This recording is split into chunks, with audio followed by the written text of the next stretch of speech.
Now it's time to turn to the news. For up-to-the-minute reports, stay tuned to this station. Now the news. Oh, where's my bong bing? No, that's not that one. Oh, you know what? I don't have that. Oh, here it is. Found it. Okay. Found it. Ding, ding. Well, Jamil, this time, you, once again, are the news. Yay, me. Wow, how about that? So you decided to get back in front of the Greenwood City Council to talk about the hate crimes ordinance. Before we go into any background, I just want to go ahead and play a clip from that. Oh, wow. Oh, I have clips. You are now the subject of my clips. Oh, my God. There's a folder in there with Jamil's name on it. There is. Let's give this a watch. Okay. We have one public appearance this evening, so I'd like to at this time I can drop that to you.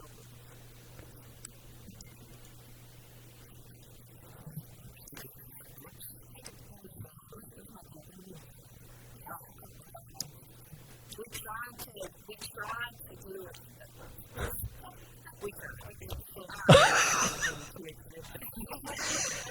No worries. Spoiler alert. Jamil spoke for 6 minutes. I did not. It was 6:18. It was 5:18. It was a 6-minute entire clip of you from the moment you stood up to the moment you sat down. And that included some of this banter you hear here. But it was 6 minutes total. But I'm wondering, did you know?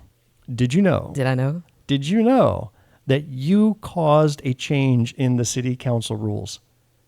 No, I did not. You did not. I was saving this up for a moment like this. Oh, wait, you mean how the first time I went and I did 15 minutes? And Right. then, I did.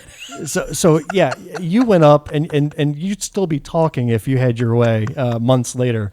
But many months ago, you went up and spoke. And then like the very next meeting, actually back in August, there was then a proposal made to the city council rules to change and amend section 260 of the Code of Ordinances to put time limits on speakers. Dang right. The Jamil rule is what it was called. That's what I called it. Okay.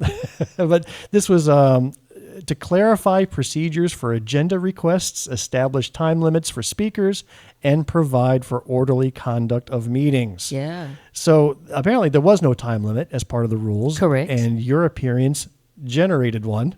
And there was a debate where, according to many cities in municipalities in the state, there is a 3-minute time limit. But Mayor Brandon Smith argued for 5. Yeah. But I don't think they had officially settled on it yet. Yeah.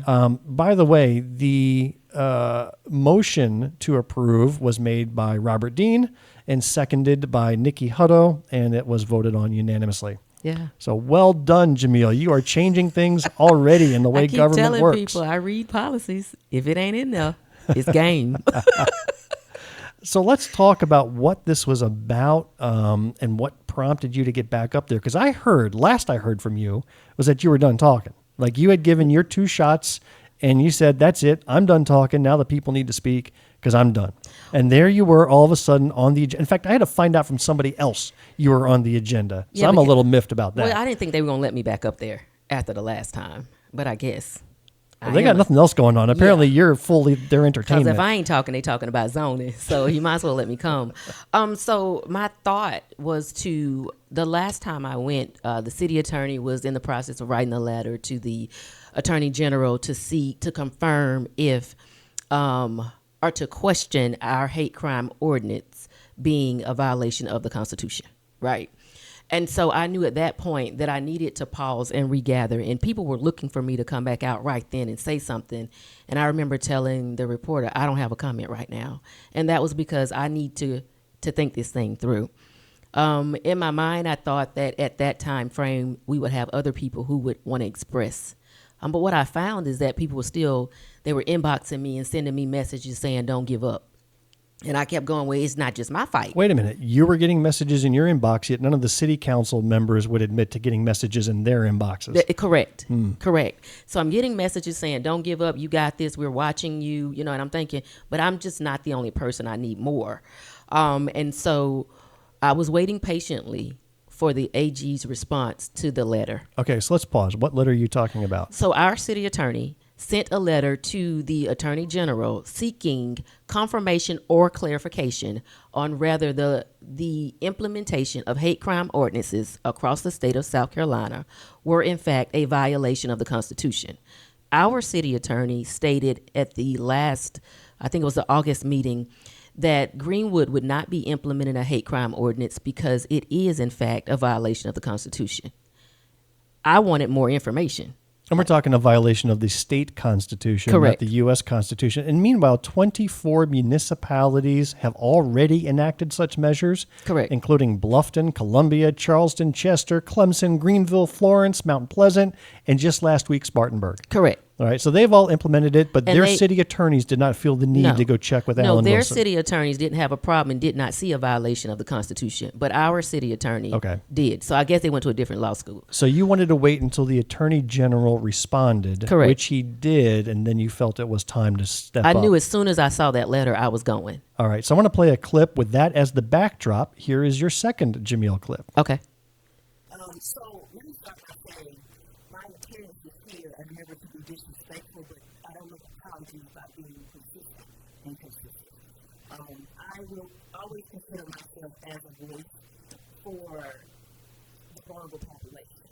That's just what I do. And I don't make apologies for that. And when there are things that I think need to be brought to the attention, I bring it in a way that I hope can get it addressed. So I'm back again for the same thing that I was here for on 2 other appearances. And I just got a couple of questions, so these should go back. Was before the letter was written by our city attorney to the Attorney General to ask about the potential constitutional violation, how many constitutional attorneys did the city consult with before it was confirmed that it was a constitutional violation or a potential constitutional violation? That's not a bad question. I can see the city attorney sitting behind you, Watch it. daggers, right? You're looking at him more than you're looking at you, right? Have you rewatched this? No, I haven't. So Okay. this is really good. Oh, yeah, he's staring at you. Wait till you see the next clip. Oh, gosh. But yeah, he's staring daggers at you because you're calling him out right there. I'm excited. Keep staring.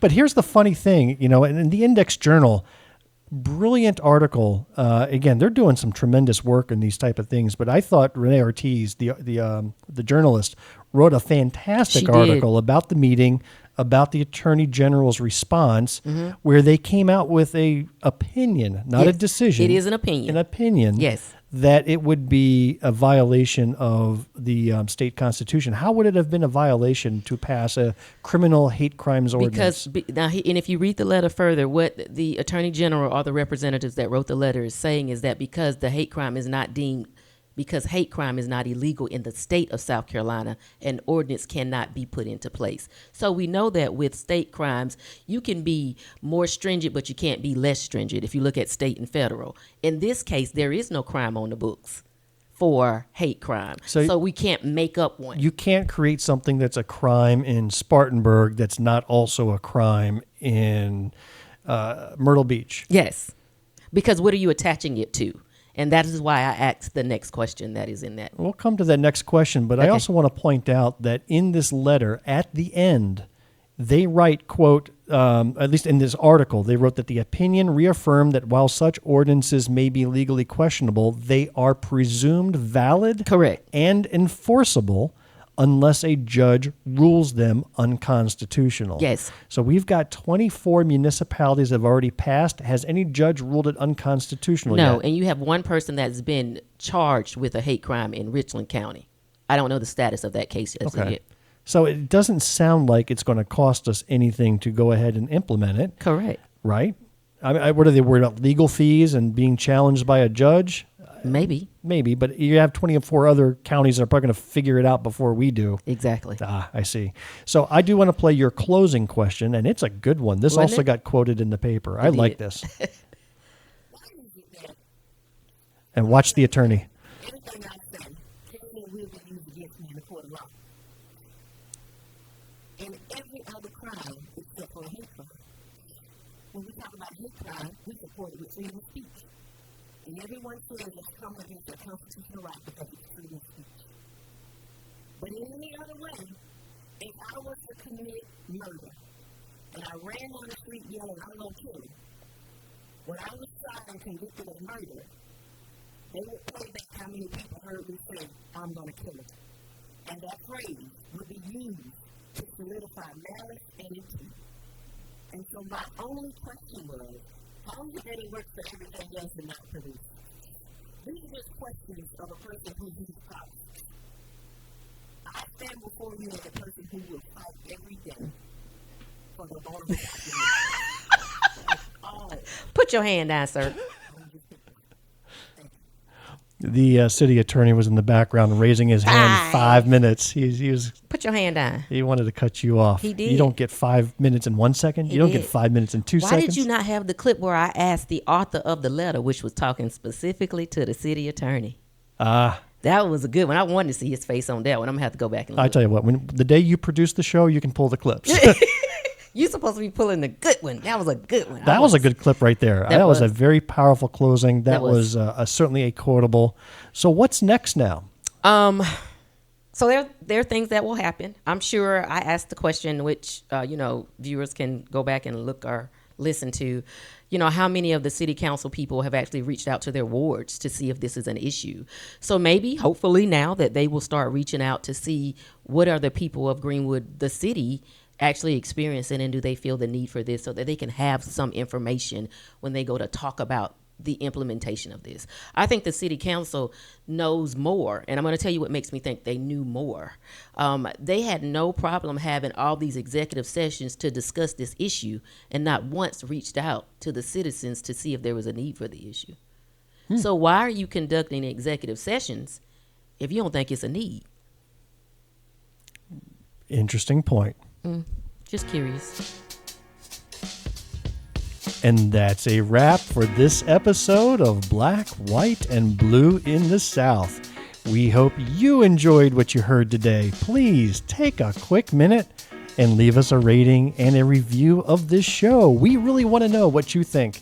Your reviews drive search engines and make us more visible to new subscribers. And shame on y'all, because I have not seen a review of our show in 5 months. You might get one now. Yeah, right.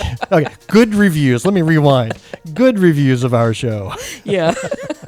Well, listen, if you do leave a review, Jamil and I will organize a 40th anniversary of Hands Across America 2, mobilizing millions of people to lock hands from coast to coast in order to get a hate crimes ordinance passed here in the city of Greenwood, South Carolina, because apparently that's what it's going to take. You see how I tied that all together? I tied the beginning and the end in a nice little bow. Good job. If you are a blue dot in a red sea, keep the faith, keep up the hard work. Change only happens over many years of work and dedication. Our ending quote today is a video clip from a TikToker named Matt. He goes by the handle Boiler Laker. And what he said resonated with me. Let's give him a listen. So living in South Carolina and not being from here, I see a lot of comments and hear people like in real life saying, well, if you don't like it, move. I have thoughts. Like one, imagine believing that the place that you live is so good that it doesn't need new ideas. While we're in the bottom half of states by every objective measure, healthcare and education and poverty. If the only reason we're doing something that way because it's the way we've always done it, maybe it needs a new way. Maybe there's a better way. Things should be always getting better, always look to improve. To think that there's no room for improvement just because it's the place that I live, it's the place that I grew up, is short-sighted. It's ignorant. Please be open-minded. I challenge you to welcome new ideas, to talk to people who are not like you, and learn, let's make this place a better place. That's good. Yeah. By the way, maybe you shouldn't be recording deep thoughts while you're walking on a 50-mile hike, because you can tell he was struggling. What that showed you was that is what's on his mind. It is. It's raw. He wasn't reading from a script. No. But I feel that entirely. How many times, I can't even count how many times I was told, move if you don't like it here. Yeah. And what an As if it ignorant belongs statement. to anyone of us. Yes. None of us have this. Yes. Oh gosh. All right, that's our show. Yeah, We did it. Yay.